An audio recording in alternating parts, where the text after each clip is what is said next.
નમસ્કાર. ફરીથી હાજર થયો છું આપની સમક્ષ.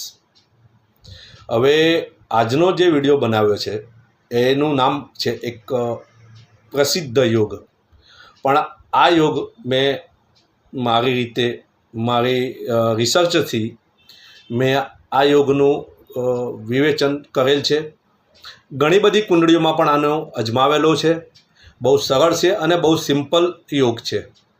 હવે આમાં એવું જોવાનું હોય છે કે આ યોગ જેમાં બનતો હોય છે એ જાતક આફ્ટર 45 યર્સ પછી 45 વર્ષ પછી આ યોગનું ઘણા ખરા અંશે પ્રકટ થતો હોય છે અને જાતકમાં એક પ્રસિદ્ધ થવાની એક ખ્યાતિ પ્રાપ્ત કરવાની એક એનામાં એક લાલસા જાગતી હોય છે અને ક્યાંય ને ક્યાંય એમાં એ પરિપૂર્ણ થતી હોય છે. અને આ યોગ વધારે પડતું આપણે નેતા છે, કલાકાર છે, એક્ટર છે યા કોઈ મોટો વ્યક્તિ છે એમાં આ યોગને બહુ સારી રીતે જોવામાં આવે છે. તો ચાલો શરૂઆત કરીએ. આ યોગ કઈ રીતે બને છે.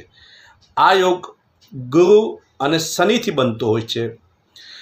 ગુરુ અને શનિ જનરલી કોઈ બી ભાવમાં બેઠા હોય અને એકબીજાની પર પરસ્પર દૃષ્ટિ પડતી હોય તો આ યોગ ફલીભૂત થતો હોય છે, ફળીભૂત થતો હોય છે અને જાતકમાં ક્યાંક ને ક્યાંક આની મહેચ્છા પ્રગટ થતી હોય છે પ્રસિદ્ધિ પામવાની. હવે એમાં એ રીતે જોવાનું કે જો આ યોગ જો શનિ દસમ ભાવમાં હોય અને ગુરુ ચતુર્થ ભાવમાં હોય તો આ યોગ થવાની પ્રબળ સંભાવના રહેલી હોય છે. હું આ જે કુંડળી છે હું આપની સમક્ષ મૂકવાનો પ્રયત્ન કરીશ જેથી આપ સૌને આ યોગની વધારે પડતી વિશેષતા ખબર પડે.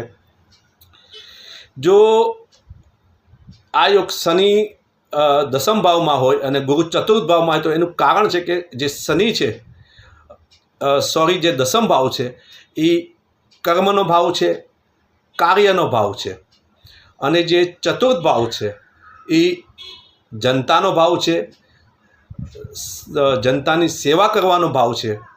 જેથી કરીને જાતક જાહેર જીવનમાં આવતો હોય છે અને પોતાના જે વ્યવસાય અથવા તો પોતાનું જે કાર્ય છે એને મૂકી અથવા તો ઓછું કરીને એ જાહેર જીવનમાં બીજા વિષયોમાં જેમાં એ પારંગત થતો હોય છે એમાં એ આવવાની કોશિશ કરતો હોય છે અને મહદ અંશે એ એમાં સફળ બી થતો હોય છે.